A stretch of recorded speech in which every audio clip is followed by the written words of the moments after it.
El arte de la guerra Sun Tzu. Capítulo 11. Sobre las 9 clases de terreno. Conforme a las leyes de las operaciones militares, existen 9 clases de terreno. Si intereses locales luchan entre sí en su propio territorio, a este se le llama terreno de dispersión. Cuando los soldados están apegados a su casa y combaten cerca de su hogar, pueden ser dispersados con facilidad. Cuando penetras en un territorio ajeno, pero no lo haces en profundidad, a este se le llama territorio ligero. Esto significa que los soldados pueden regresar fácilmente. El territorio que puede resultarte ventajoso si lo tomas, y ventajoso al enemigo si es él quien lo conquista, se llama terreno clave. Un terreno de lucha inevitable es cualquier enclave defensivo o paso estratégico. Un territorio igualmente accesible para ti y para los demás se llama terreno de comunicación. El territorio que está rodeado por 3 territorios rivales y es el primero en proporcionar libre acceso a él a todo el mundo se llama terreno de intersección. El terreno de intersección es aquel en el que convergen las principales vías de comunicación uniéndolas entre sí, sé el primero en ocuparlo, y la gente tendrá que ponerse de tu lado. Si lo obtienes, te encuentras seguro; si lo pierdes, corres peligro. Cuando penetras en profundidad en un territorio ajeno, y dejas detrás muchas ciudades y pueblos, a este terreno se le llama difícil. Es un terreno del que es difícil regresar. Cuando atraviesas montañas boscosas, desfiladeros abruptos u otros accidentes difíciles de atravesar, a esto se le llama terreno desfavorable. Cuando el acceso es estrecho y la salida es tortuosa, de manera que una pequeña unidad enemiga puede atacarte, aunque tus tropas sean más numerosas, a este se le llama terreno cercado. Si eres capaz de una gran adaptación, puedes atravesar este territorio. Si solo puedes sobrevivir en un territorio luchando con rapidez, y si es fácil morir si no lo haces, a este se le llama terreno mortal. Las tropas que se encuentran en un terreno mortal están en la misma situación que si se encontraran en una barca que se hunde o en una casa ardiendo. Así pues, no combatas en un terreno de dispersión, no te detengas en un terreno ligero, no ataques en un terreno clave, ocupado por el enemigo, no dejes que tus tropas sean divididas en un terreno de comunicación. En terrenos de intersección, establece comunicaciones. En terrenos difíciles, entra aprovisionado. En terrenos desfavorables, continúa marchando. En terrenos cercados, haz planes. En terrenos mortales, lucha. En un terreno de dispersión, los soldados pueden huir. Un terreno ligero es cuando los soldados han penetrado en territorio enemigo, pero todavía no tienen las espaldas cubiertas. Por eso, sus mentes no están realmente concentradas y no están listos para la batalla. No es ventajoso atacar al enemigo en un terreno clave. Lo que es ventajoso es llegar el primero a él. No debe permitirse que quede aislado el terreno de comunicación para poder servirse de las rutas de suministros. En terrenos de intersección, estarás a salvo si estableces alianzas. Si las pierdes, te encontrarás en peligro. En terrenos difíciles, entrar aprovisionado significa reunir todo lo necesario para estar allí mucho tiempo. En terrenos desfavorables, ya que no puedes atrincherarte en ello, debes apresurarte a salir. En terrenos cercados, introduce tácticas sorpresivas. Si las tropas caen en un terreno mortal, todo el mundo luchará de manera espontánea. Por esto se dice, sitúa a las tropas en un terreno mortal y sobrevivirán. Los que eran antes considerados como expertos en el arte de la guerra eran capaces de hacer que el enemigo perdiera contacto entre su vanguardia y su retaguardia, la confianza entre las grandes y las pequeñas unidades, el interés recíproco para el bienestar de los diferentes rangos, el apoyo mutuo entre gobernantes y gobernados, el alistamiento de soldados y la coherencia de sus ejércitos. Estos expertos entraban en acción cuando les era ventajoso, y se retenían en caso contrario. Introducían cambios para confundir al enemigo, atacándolos aquí y allá, aterrorizándolos y sembrando en ellos la confusión, de tal manera que no les daban tiempo para hacer planes. Se podría preguntar cómo enfrentarse a fuerzas enemigas numerosas y bien organizadas que se dirigen hacia ti. La respuesta es quitarles en primer lugar algo que aprecien, y después te escucharán. La rapidez de acción es el factor esencial de la condición de la fuerza militar. Aprovechándose de los errores de los adversarios, desplazándose por caminos que no esperan y atacando cuando no están en guardia. Esto significa que para aprovecharse de la falta de preparación, de visión y de cautela de los adversarios, es necesario actuar con rapidez, y que si dudas, esos errores no te servirán de nada. En una invasión, por regla general, cuanto más se adentran los invasores en el territorio ajeno, más fuertes se hacen, hasta el punto de que el gobierno nativo no puede ya expulsarlos. Escoge campos fértiles, y las tropas tendrán suficiente para comer. Cuida de su salud y evita el cansancio, consolida su energía, aumenta su fuerza.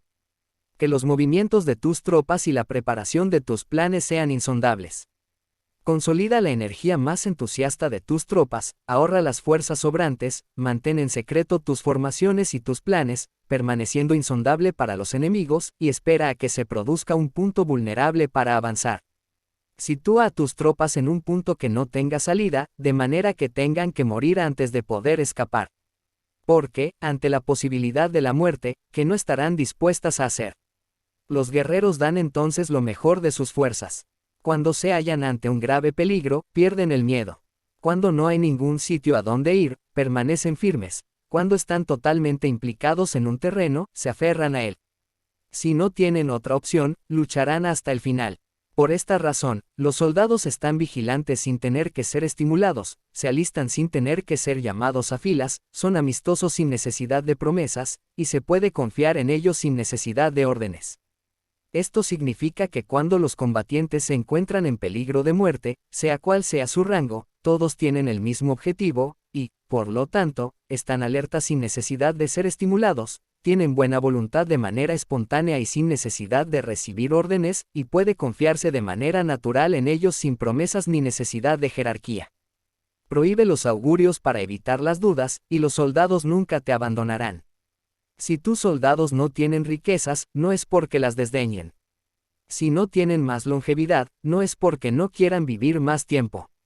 El día en que se da la orden de marcha, los soldados lloran. Así pues, una operación militar preparada con pericia debe ser como una serpiente veloz que contraataca con su cola cuando alguien le ataca por la cabeza, contraataca con la cabeza cuando alguien le ataca por la cola y contraataca con cabeza y cola cuando alguien le ataca por el medio. Esta imagen representa el método de una línea de batalla que responde velozmente cuando es atacada. Un manual de 8 formaciones clásicas de batalla dice: haz del frente la retaguardia, haz de la retaguardia el frente, con 4 cabezas y 8 colas. Haz que la cabeza esté en todas partes, y cuando el enemigo arremeta por el centro, cabeza y cola acudirán al rescate. Puede preguntarse la cuestión de si es posible hacer que una fuerza militar sea como una serpiente rápida. La respuesta es afirmativa. Incluso las personas que se tienen antipatía, encontrándose en el mismo barco, se ayudarán entre sí en caso de peligro de zozobrar. Es la fuerza de la situación la que hace que esto suceda. Por esto, no basta con depositar la confianza en caballos atados y ruedas fijadas. Se atan los caballos para formar una línea de combate estable, y se fijan las ruedas para hacer que los carros no se puedan mover. Pero aún así, esto no es suficientemente seguro ni se puede confiar en ello. Es necesario permitir que haya variantes a los cambios que se hacen, poniendo a los soldados en situaciones mortales, de manera que combatan de forma espontánea y se ayuden unos a otros codo con codo. Este es el camino de la seguridad y de la obtención de una victoria cierta. La mejor organización es hacer que se exprese el valor y mantenerlo constante. Tener éxito tanto con tropas débiles como con tropas aguerridas se basa en la configuración de las circunstancias. Si obtienes la ventaja del terreno, puedes vencer a los adversarios, incluso con tropas ligeras y débiles, cuanto más te sería posible si tienes tropas poderosas y aguerridas. Lo que hace posible la victoria a ambas clases de tropas es las circunstancias del terreno. Por lo tanto, los expertos en operaciones militares logran la cooperación de la tropa, de tal manera que dirigir un grupo es como dirigir a un solo individuo que no tiene más que una sola opción. Corresponde al general ser tranquilo, reservado, justo y metódico. Sus planes son tranquilos y absolutamente secretos para que nadie pueda descubrirlos. Su mando es justo y metódico, así que nadie se atreve a tomarlo a la ligera. Puede mantener a sus soldados sin información y en completa ignorancia de sus planes. Cambia sus acciones y revisa sus planes, de manera que nadie pueda reconocerlos. Cambia de lugar su emplazamiento y se desplaza por caminos sinuosos, de manera que nadie pueda anticiparse. Puedes ganar cuando nadie puede entender en ningún momento cuáles son tus intenciones. Dice un gran hombre: El principal engaño que se valora en las operaciones militares no se dirige solo a los enemigos, sino que empieza por las propias tropas, para hacer que le sigan a uno sin saber a dónde van. Cuando un general fija una meta a sus tropas, es como el que sube a un lugar elevado y después retira la escalera. Cuando un general se adentra muy en el interior del territorio enemigo, está poniendo a prueba todo su potencial.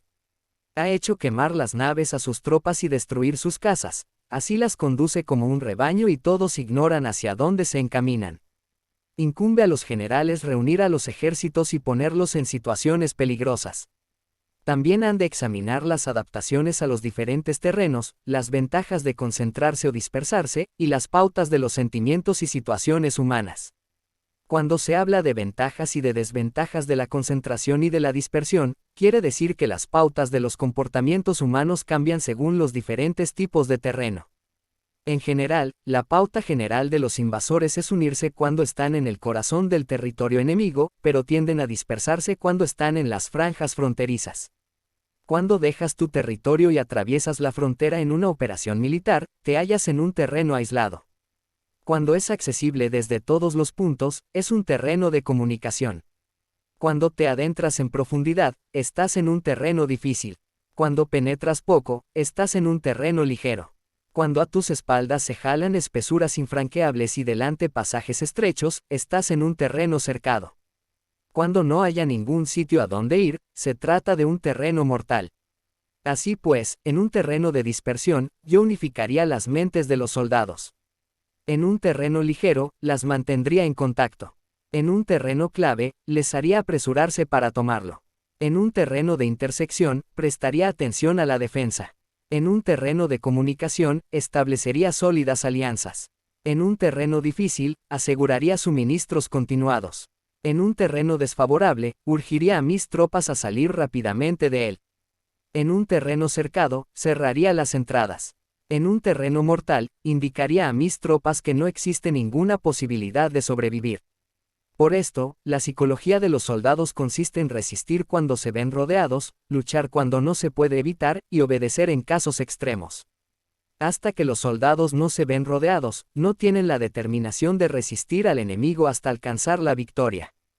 Cuando están desesperados, presentan una defensa unificada. Por ello, los que ignoran los planes enemigos no pueden preparar alianzas. Los que ignoran las circunstancias del terreno no pueden hacer maniobrar a sus fuerzas. Los que no utilizan guías locales no pueden aprovecharse del terreno. Los militares de un gobierno eficaz deben conocer todos estos factores. Cuando el ejército de un gobierno eficaz ataca a un gran territorio, el pueblo no se puede unir. Cuando su poder sobrepasa a los adversarios, es imposible hacer alianzas. Si puedes averiguar los planes de tus adversarios, aprovéchate del terreno y haz maniobrar al enemigo de manera que se encuentre indefenso. En este caso, ni siquiera un gran territorio puede reunir suficientes tropas para detenerte. Por lo tanto, si no luchas por obtener alianzas, ni aumentas el poder de ningún país, pero extiendes tu influencia personal amenazando a los adversarios, todo ello hace que el país y las ciudades enemigas sean vulnerables. Otorga recompensas que no estén reguladas y da órdenes desacostumbradas. Considera la ventaja de otorgar recompensas que no tengan precedentes, observa cómo el enemigo hace promesas sin tener en cuenta los códigos establecidos. Maneja las tropas como si fueran una sola persona. Empléalas en tareas reales, pero no les hables. Motívalas con recompensas, pero no les comentes los perjuicios posibles. Emplea a tus soldados solo en combatir, sin comunicarles tu estrategia. Déjales conocer los beneficios que les esperan, pero no les hables de los daños potenciales. Si la verdad se filtra, tu estrategia puede hundirse. Si los soldados empiezan a preocuparse, se volverán vacilantes y temerosos. Colócalos en una situación de posible exterminio, y entonces lucharán para vivir. Ponles en peligro de muerte, y entonces sobrevivirán. Cuando las tropas afrontan peligros, son capaces de luchar para obtener la victoria. Así pues, la tarea de una operación militar es fingir acomodarse a las intenciones del enemigo. Si te concentras totalmente en puedes matar a su general aunque estés a kilómetros de distancia. A esto se llama cumplir el objetivo con pericia. Al principio te acomodas a sus intenciones, después matas a sus generales. Esta es la pericia en el cumplimiento del objetivo. Así, el día en que se declara la guerra, se cierran las fronteras, se rompen los salvoconductos y se impide el paso de emisarios. Los asuntos se deciden rigurosamente desde que se comienza a planificar y establecer la estrategia desde la casa o cuartel general. El rigor en los cuarteles generales en la fase de planificación se refiere al mantenimiento del secreto. Cuando el enemigo ofrece oportunidades, aprovéchalas inmediatamente. Entérate primero de lo que pretende, y después anticípate a él. Mantén la disciplina y adáptate al enemigo, para determinar el resultado de la guerra. Así, al principio eres como una doncella y el enemigo abre sus puertas. Entonces, tú eres como una liebre suelta, y el enemigo no podrá expulsarte.